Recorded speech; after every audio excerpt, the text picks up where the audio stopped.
하나님의 말씀은 창세기 9장 18절부터 마지막 절까지입니다. 구약성경 11페이지 창세기 9장 18절 제가 먼저 읽겠습니다. 방주에서 나온 노아의 아들들은 셈과 함과 야벳이며 함은 가나안의 아버지라. 노아의 이 세 아들로부터 사람들이 온 땅에 퍼지니라. 노아가 농사를 시작하여 포도나무를 심었더니 포도주를 마시고 취하여 그 장막 안에서 벌거벗은지라.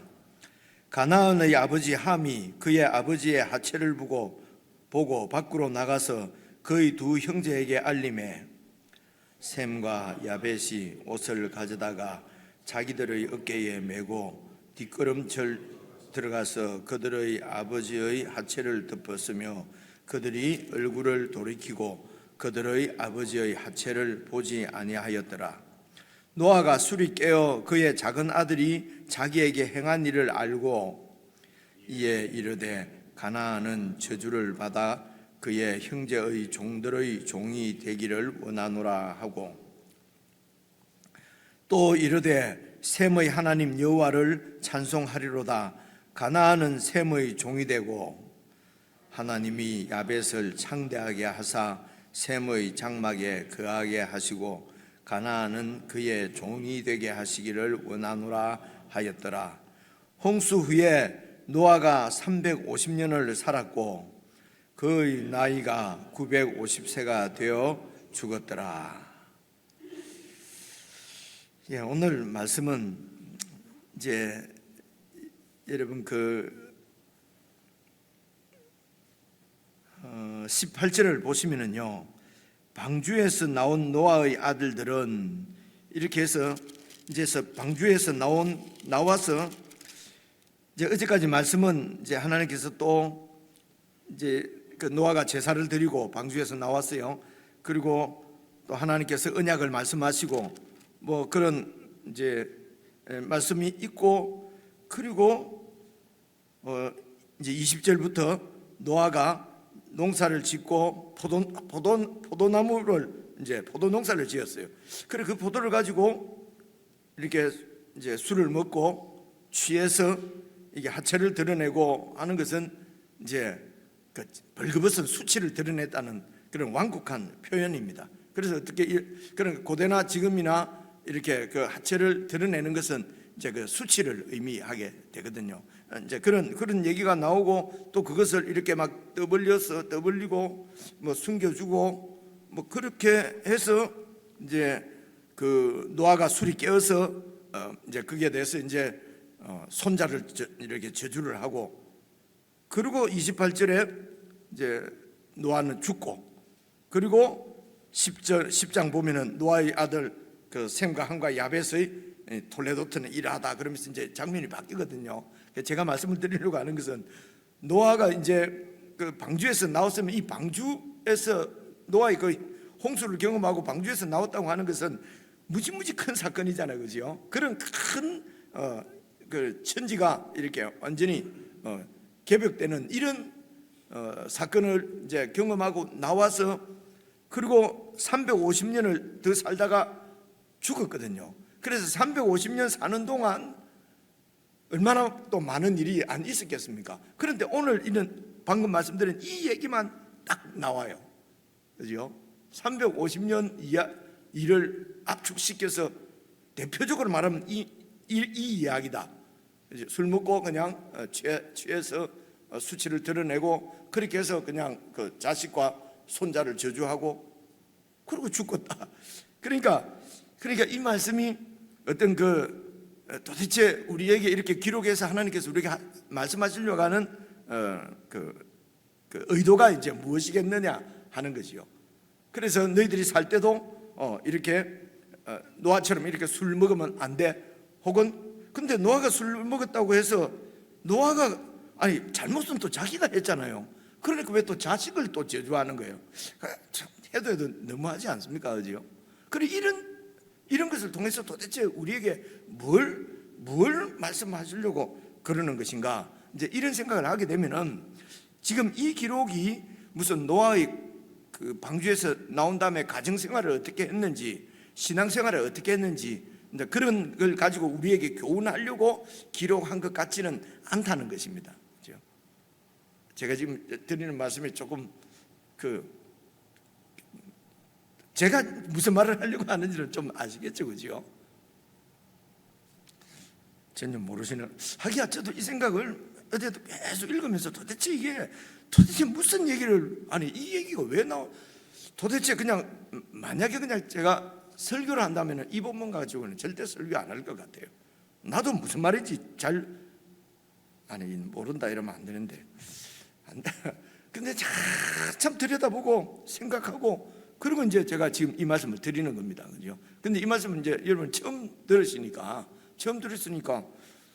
무슨 또 새벽 늘만 아리까리한 얘기만 하는데 또 오늘 새벽은 무슨 말을 하려고 하나 모를 수도 있을 것 같아요. 그런데 이렇게 장황하게 말씀드리는 것은 이런 것도 여러분이 개인적으로 이런 말씀을 이제 좀 관심이 있으시면은 시간 나는 대로 좀 잘 깊이 좀 이렇게 생각을, 여러분 이런 것은 AI 탁 찾고 이런다고 해서 그게 무슨 답이 나온다고 해서 이게 깨달아지는 문제는 아닌 것 같아요. 그렇죠? 그래서 이제 지금 창세기 지금까지 읽은 말씀을 가만히 보면은 이제 1장에 이제 하나님께서 이 우주를 만드셨다, 천지를 지으셨다, 그래서 창조주다라고 하는 말씀이 나오고, 그리고 2장에 그 천지의 내력이다, 그러니까 하나님께 지으신 천지의 그 톨레도시다 이러면서 나오는 얘기가 이제 2장, 3장, 4장까지 보면은 이제 죄가 이렇게 이제 세상에 들어오게 되고, 그러면서 이제 생기는 문제가 여러분 이제 가인의 후예들이 나오지 않습니까? 사장에 가면은 가인이 하나님을 떠나서 그 에녹 아들을 낳고, 그리고 에녹 성은 나라라고 그랬습니다. 이제 간단히 말하면요, 그 나라가 아주 번창하는 얘기가 사장에 나오지 않습니까? 그렇죠? 그러면서 이제 그렇게 하나님을 떠난 가인의 후예들이 그 인류가 크게 하나님 없이도 잘 번창하는 얘기가 나오고요. 그리고 이제 죄의 문제가 이제 이 사탄, 그 뱀이 개입이 되면서 하나님께서 언약하시기를 여자의 후손이 뱀 너희 대가리를 깨뜨릴 것이고, 그리고 여자의 후손과 뱀의 후손이 적대 관계를 이룰 것이라고 하는, 이것은 이제 우리가 원시 복음 그러면서 메시아 예언이다, 하나님께서 이제 예수님을 메시아를 보내실 것이다, 이 예언이다, 이렇게 간단히 정리하고 이제 이렇게 넘어가거든요. 그런데 그렇게 이런 그 여자의 후손에 대한 이런 예언이 이제 3장 15절입니다. 3장에 나오고, 그리고 가인의 후예들로 이루어지는 한 공동체가 나오고, 그리고 5장 들어가면 이제 아담의 톨레도시 나와요. 그 아담 톨레도시에서 이제 대표적인 것은, 그래서 가인의 족보는 4장에 나오고요, 5장에 이제 이 아담의 족보가 나오면서 바로 이제 죽은 아벨의 대신에 얻은 하나님께서 주신 셋으로 바로 이렇게 아담, 셋 이렇게 내려가서 에노스 시대 때에 비로소 하나님을 찬양했더라. 이렇게 하면서 이제 아담의 톨레도스는 이런 그 가인의 나라와 어떻게 이렇게 대비되는 이 여호와를 찬송하는 여호와 공동체가 이제 이렇게 하나님께서 출현시키는, 하나님이 죽은 가인에게 맞아 죽은 아벨 대신에 셋을 주셨다는 것은 하나님께서 그런 이제 경건한 공동체를 이렇게 출현하는 것이 이제 5장의 핵심입니다. 그러면서 이제 그런데 이런 경건한 공동체도 결국은 가인의 그 후예들의 영향을 받아서 죄가 이 땅에 관영하고, 그러면서 이제 홍수를 심판하시는데, 이제 홍수를 심판하는데 노아의 톨레도시 나와요. 오늘 노아의 톨레도시 이제 9장까지 나오거든요. 그러니까 노아의 톨레도스는 그 홍수하고 오늘 이야기하고 이 두 가지예요. 그죠? 그러니까 노아의 톨레도스에서 홍수로 이런 그 가인의 후예들은 이런 인류, 번성한 인류를 완전히 쓸어버리시고 노아의 후손들을 데리고 다시 어제 말씀 보니까 또 번성하고 너희들이 이 땅에 충만하고 이 땅을 다스리라, 1장에 그 아담과 하와를 지으시고 주셨던 그 인간 사람들에게 대한 명령이 노아 시대 때 똑같이 나와요. 그래서 어제 설명드리기를 이 노아의 홍수는 이 물로 이렇게 이제 완전히 그 사람들을 이제 구원하는, 물이 심판이지만은 하나님이 구원하시는 구원의 경륜이다. 구속사, 하나님의 그 예언약은 바로 사람을 어떻게 구원할 것인가 하는 이제 구속사입니다. 구속에 가는 역사 가운데 물로 사람들을 완전히 새롭게, 그것이 이제 예수의 부활로 세례다, 이게까지 우리가 어제 이제 찾아보았지 않습니까? 그래서 이 노아의 톨레도스는 홍수를 통해서 우리는 물로 우리를 구원하실 것이고, 그리고 다시 이제, 그래서 다시는 물로 구원하지 않는다는 말은, 다시는 물로 심판하지 않는다는 말은 이제는 해도 소용없으니까 안 한다는 말씀이 아니라 새롭게 인류를 이렇게 그 새로운 인류로 하나님께서 그 아담의 후예로 셋을 주셔서 에노스 공동체를 만드시는 것처럼 이 뱀의 영향력 아래 있는 가인과 대비되는 어떤 한 나라를 세우실 것을 이제 예언하는, 그래서 이 예언은 하나님의 언약을 이루어 가시는 어떤 구속사 중에 한 이야기로 그렇게 이해를 하시고 쭉 가면은 이제 요한계시록까지 이 이야기가 끝까지 진행이 됩니다. 여러분 쭉 읽어, 그리고 지금까지 읽고 알고 있는 이런 그 성경에 대한 지식들도 방금 말씀드린 이제 이런 이야기들과 잘 연결시켜 보시면은 성경에 대한 좀 이해도가 상당히 이렇게 좀 높아지고 깊어질 수가 있어요.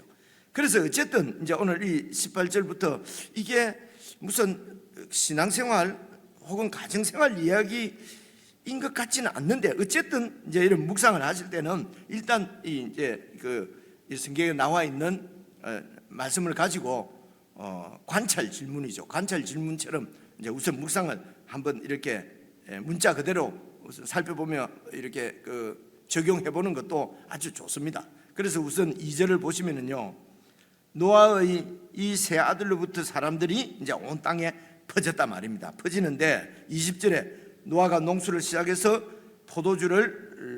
포도로 포도주를 만들어서 22절에 마시고 취했습니다. 그래서 그 장막 안에서 벌거벗은 수치를 드러냈어요. 그래서 22절 가나안의 아버지 함이 그의 아버지의 그 하체를 본 겁니다. 이 하체가 사실 성기를 얘기하는 것입니다. 이게 표현하기가 참, 그러니까 이렇게 완곡하게 표현하는 것입니다. 그것을 수치를 보고 밖으로 나가서 그의 두 형제에게 막 알렸어요. 그러니까 드러냈다는 거죠. 수치를 막 드러냈다는 거죠. 그래서 셈과 야벳은 옷을 가져다가 자기들 어깨에 메고 뒷걸음질 쳐서 들어가서 그들의 아버지의 하체를 수치를 덮어 줬어요. 그리고 그들이 얼굴을 돌이키고 그들의 아버지의 하체를 보지 않았습니다. 여기서 이제 우리가 생각해 볼 수 있는 것은, 일단 술을 먹는 것이 이게 죄인가? 노아가 나오자마자, 방주에서 나오자마자 포도를 가지고 포도주를 만들어서 먹고 취해버린 거예요. 그래서 이렇게 술 먹는 것은 큰 죄지요, 그죠? 이게 지금 문맥상으로 봐서는요. 큰 죄를 지었으면은 노아를 완전히 그냥 지금 이 인류가 경건한 자손을 이렇게 두어야 계속 이렇게 번창시켜야 될 그 시조입니다. 시조인 이 노아가 이렇게 술을 먹고 이런 식으로 됐으니까 노아를 완전히 그냥 하나님께서 벌을 하셔야 될 건데, 여러분 보시면은 노아를 지금 벌한 말씀은 또 나오지가 않아요. 그리고 또 이제 술도 생각을 해보시면 이제 이게 포도주인데요. 포도주가 구약 성경을 쭉 읽어보시면은 하나님의 축복, 하나님의 그 번영, 그리고 그 하나님 나라의 잔치의 기쁨을 표현하는데 이 포도주가 많이 나와요. 그죠? 그리고 아시다시피 하나님 앞에 제사를 드릴 때도 포도주와 곡주로 이렇게 제사를 드리도록, 그게 전제거든요. 하나님 앞에 이게 그렇게 술이 나쁜 것 같으면은 제사 지내고 하는데도 그 들어본 것을 제사를 드리면 안 돼. 하나님 받으시라고 제사를 드리면 안 되잖아요, 그죠? 제가 또 수습 불가능한 또 얘기를 또 합니다, 여러분들하고. 예수님도 봐보세요. 그 가나의 혼인잔치 집에 가고 술이 떨어졌어요. 이제 먹고 사람들이 그렇게 많이 먹었으니까 가나 혼인잔치 예수님이 초대를 받고 간 혼인잔치에 얼마나 취해갖고 난리를 치고 있겠습니까? 그죠? 근데 술이 떨어졌으니까 얼마나 다행이에요. 그래 끝을 내면 되는데 예수님께서 더 좋은 술을 또 만들어 주시네, 기적으로.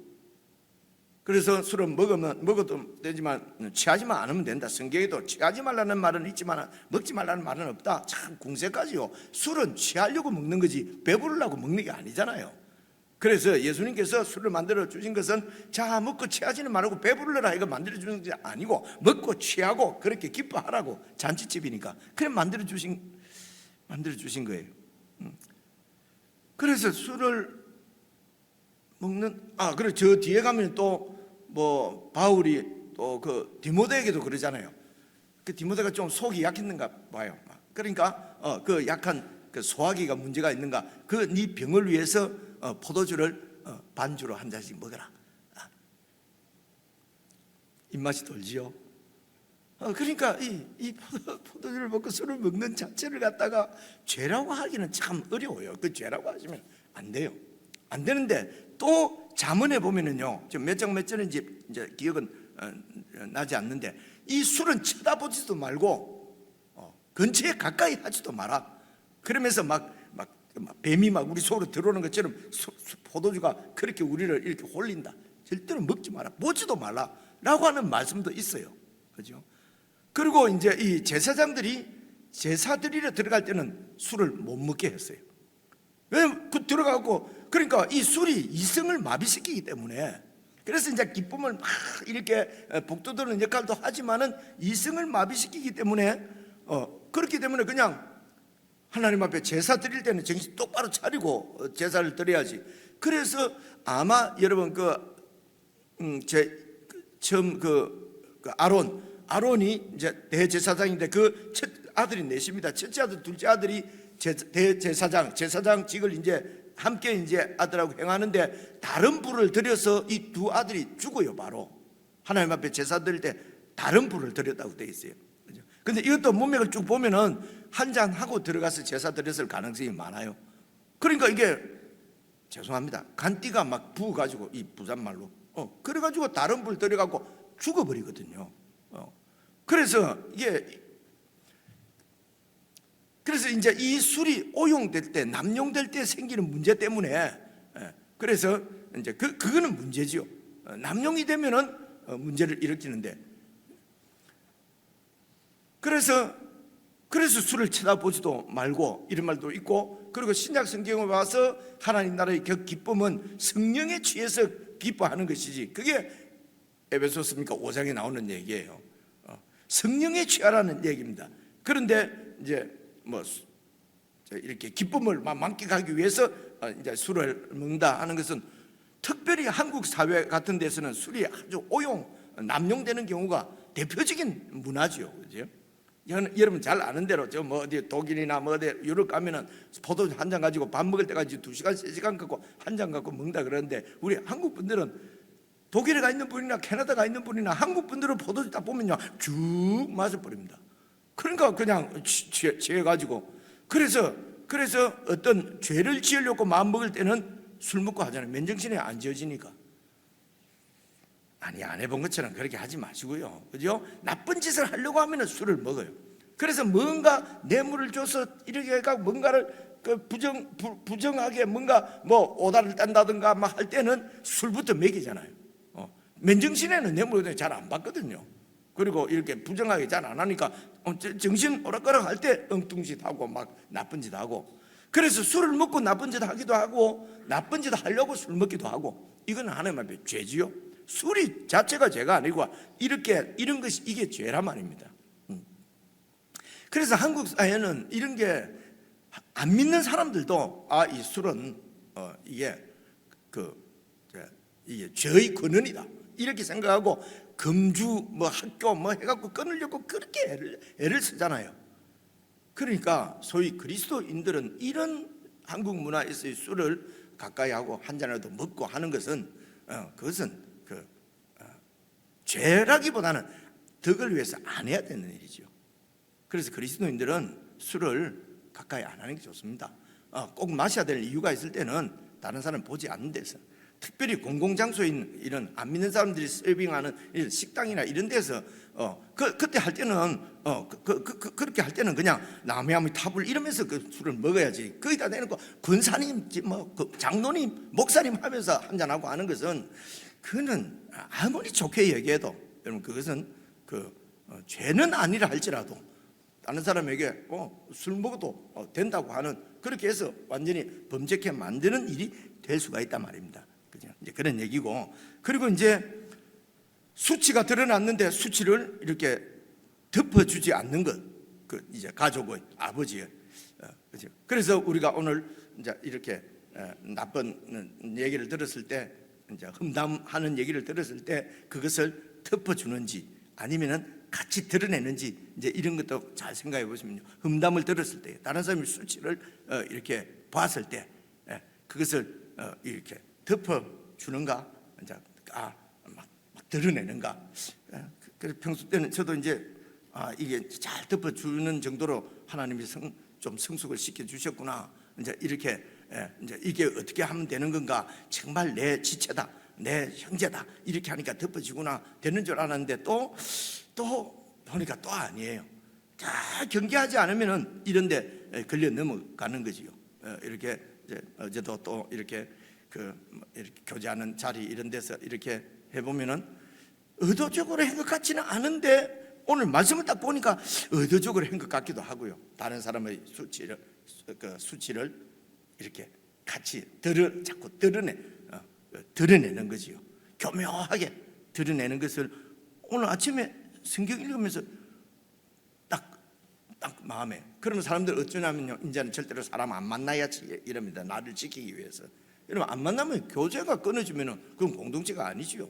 그죠? 안 만나는 게 아니고, 그렇게 만나면서 이렇게 양심이 찔리고 가슴이 찔리고, 이걸 읽으면서 제가 회개하고 정말 또 이런 죄의 영향력이 이렇게 깊구나 깨닫고 더 경성하고 하려고 이제 저는 참 이 안타까운, 좀 나에 대해서 안타까운 마음을 가지고, 그죠? 이런 교훈을 받는 것은 받아야 되죠. 받는 것은 좋습니다. 받아야 되는데, 과연 우리의 신앙생활에 이런 술을 먹지 마라, 혹은 다른 사람의 험담을 하지 말라, 같이 막 이렇게 떠벌리지 마라, 이 얘기하려고 하면 더 좋은 얘기도 있고 더 좋은 에피소드나 이런 것도 있겠습니까? 그죠? 근데 이 말씀은 그러면 이제 말씀을 통해서 무슨 얘기를 하시려고 하는가? 이제 이런 생각을 왜 할 수밖에 없냐면은, 그렇게 해서 여러분 24절부터 보면은요, 노아가 술이 깨어서 그의 작은 아들이 자기의 행한 일을 알았어요. 술이 깨서 자기가 어떤 수치를 드러낸지를 알게 됐어요. 그럼 저처럼 이렇게 반성을 하고 회개를 하고 하나님 앞에 내가 잘못했구나, 내가 지금 아들을 죄짓게 만드는 거잖아요. 이러면 내 탓이지요. 그죠? 그런데 말이죠, 25절 보니까 이에 이르되 가나안은 저주를 받아 그의 형제의 종들의 종이 되기를 원하노라. 가나안은 누구냐면요, 여러분 18절에 딱 나오잖아요. 방주에서 나온 노아의 아들들은 셈과 함과 야벳이며 함은 가나안의 아버지다. 그래서 가나안이 함의 아들이에요. 그래서 25절에 이에 함의 아들을 저주하는 거예요. 지금 할아버지가, 이 나쁜 할아버지죠. 그죠? 그리고 26절에 보니까 또 이르되 셈의 하나님은 하나님 여호와를 찬송하리로다. 셈이 이제 첫째 아들은 찬송하고, 그리고 가나안은 그 셈의 큰아버지의 종이 되고, 그리고 하나님은 그 둘째 아들 야벳은, 그 야벳이 막내라고 하기도 하고 둘째라고 하기도 하는데요, 어쨌든 이 야벳을 창대하게 해서 셈의 장막에 거하게 하시고 가나안은 그의 종이 되게 하시기를 원하노라 하였더라. 그리고 300 얼마 더 살다가 죽었다 이랬거든요. 그래서 이 이야기는 하나님께서 이제 첫째 마음은, 창조의 경륜은 완전한 하나님의 이런 그 공동체, 하나님이 지은 창조 세계로 이렇게 이제 구원하시는, 이제 구원의 이야기가 경륜이신데요, 그것을 언약으로 인간들에게, 사람들에게 언약을 하셨습니다. 그 뜻을 살펴보면은 이제 그 여자의 후손이 뱀의 머리를 깨고 그리고 그 후손들과 대적해서 이길 것을 말씀하시거든요. 이 언약이, 이 예언이 어떻게 발전되어서 적용되어서 역사 가운데 나타나서 완성되는가 하는 것이 구속사고 성경 이야기입니다. 그래 이게 점점 이제 그래서 오늘 그 노아의 이야기는 하나님의 이런 구속사를 지금 예언하는 족장이잖아요. 노아가 지금 족장이면서 따지고 보면 그 이후에 생기는 모든 인류의 조상이잖아요. 조상으로서 하나님의 앞으로 그 구원의 그 경륜을 언약을 앞으로 어떻게 이루어질 것인지를 예언하는 내용으로 보는 것이 좋지 않겠냐라기보다도 그렇게 보셔야 된다는 것입니다.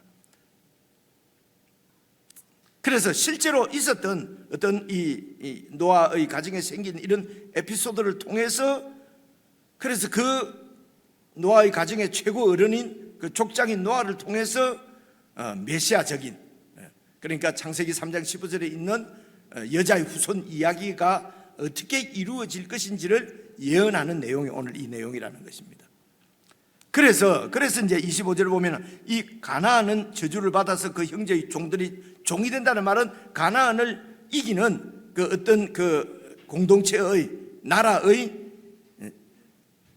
군주를 얘기하는 것이죠. 그죠? 그런 이제 이 다스리는 통치하는 나라 이야기고, 통치는 그 왕이 바로 그 왕과 그 백성과 통치는 다 그 같은 것입니다. 그래서 나라가 임했다는 것은 왕이 임했다는 얘기고요. 왕이 세워졌다는 것은 나라가 세워졌다는 말과 같은 말이거든요. 그래서 이제 메시아를 지금 이제 어떻게 예언하냐면요. 가나안은 저주를 받아서 그 형제의 종이 되기를 원한다는 말은 역사적으로 구체적으로는 이제 그 셈의 후손인 그 이스라엘 백성들이 애굽에서 이제 나와서 가나안 땅에 들어가서 가나안을 정복하고 그곳에서 이제 구체적으로 우리는 다 알고 있죠. 그렇죠? 그래 가나안 족속들이 바로 그 셈 족속의 이런 그 이제 이 통치를 받을 것을, 이길 것을 이제 예언하는 것이죠. 그리고 26절 보시면요, 또 이르되 셈의 하나님 여호와를 찬송하리로다. 그래서 셈의 하나님 여호와입니다. 그 하나님을 찬송하라는 것입니다. 그래서 셈의 후손을 통해서 여자의 후손 메시아를 보내시겠다는 것입니다.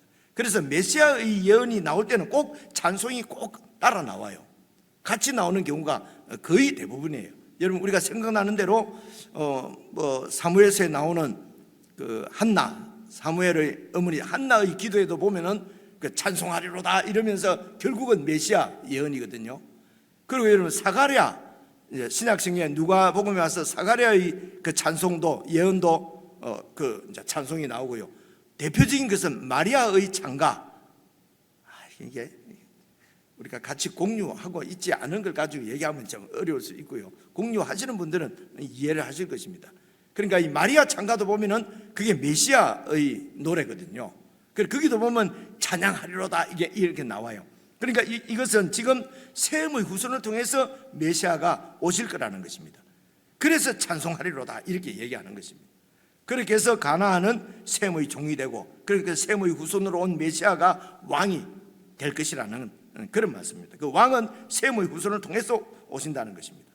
그리고 하나님이 야벳을 창대하게 하사 셈의 장막에 거한다. 그래 이 야벳을 다른 어떤 또 번역본을 보니까 하나님으로 이렇게 번역한 경우도 있어요. 하나님이 셈의 장막에 거한다는 것입니다. 근데 그건 조금 억지 같아요. 왜? 그건 야벳으로 볼 수밖에 없는데요. 야벳은 같이 이제 복을 주시는데 셈의 이런 메시아의 그 축복을 야벳의 후손들도 함께 누릴 것이라는 것입니다.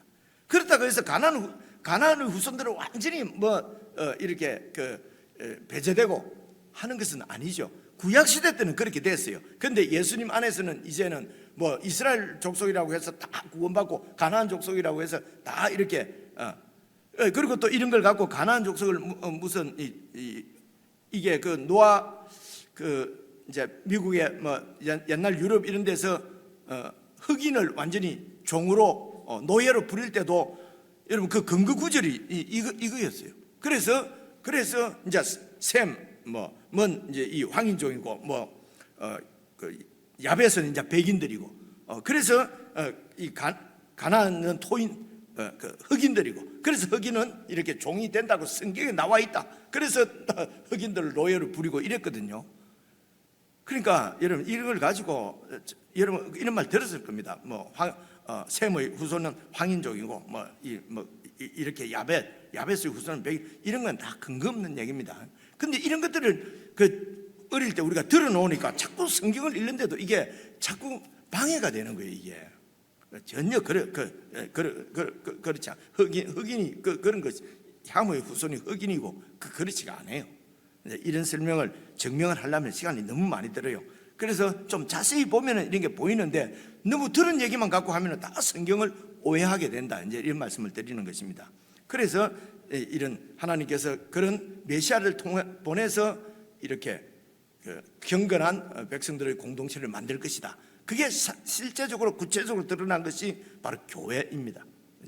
그래서 이제 하나님의 나라인 교회의 구성원인 우리들은 어떻게 살 것인가를 적용할 때에 이렇게 이성을 잃어버리고 이렇게 그리고 또 지체의 잘못을 드러내고 이렇게 해서는 하나님 나라가 세워지지 않는다. 이렇게 적용할 수는 있겠죠. 그렇죠? 그리고 또 우리를 구원하시기 위한 하나님의 언약이 벌써 창세기 3장부터 1장부터 3장부터 그리고 이제 노아의 홍수를 통해서 그리고 노아의 이런 예언을 통해서도 하나님이 메시아를 통해서 우리를 구원하실 것이라고 하는 하나님의 언약을 계속 이렇게 지켜 가시는 것, 이루어 가시죠. 그리고 그리스도를 통해서 결정적으로 완성하신 것입니다. 그러니까 이런 하나님을 신실하신 하나님이라고 그러거든요. 그래서 이런 언약을 반드시 이루시는 하나님의 언약의 말씀 가운데 우리가 거하고 그 말씀에 우리 삶을 헌신할 것인가, 아니면은 하나님의 이 뜻은 버리고 그냥 내 이기적인 욕망과 욕심을 위해서 살 것인가, 아니면 지금 내가 어떻게 살고 있는가, 정말 언약에 하나님 언약에 내 자신을 던져서 이게 예수님과 동행하는 거거든요. 근데 너는 그냥 예수님 동행해요 이런다고 동행이 되는 게 아니거든요.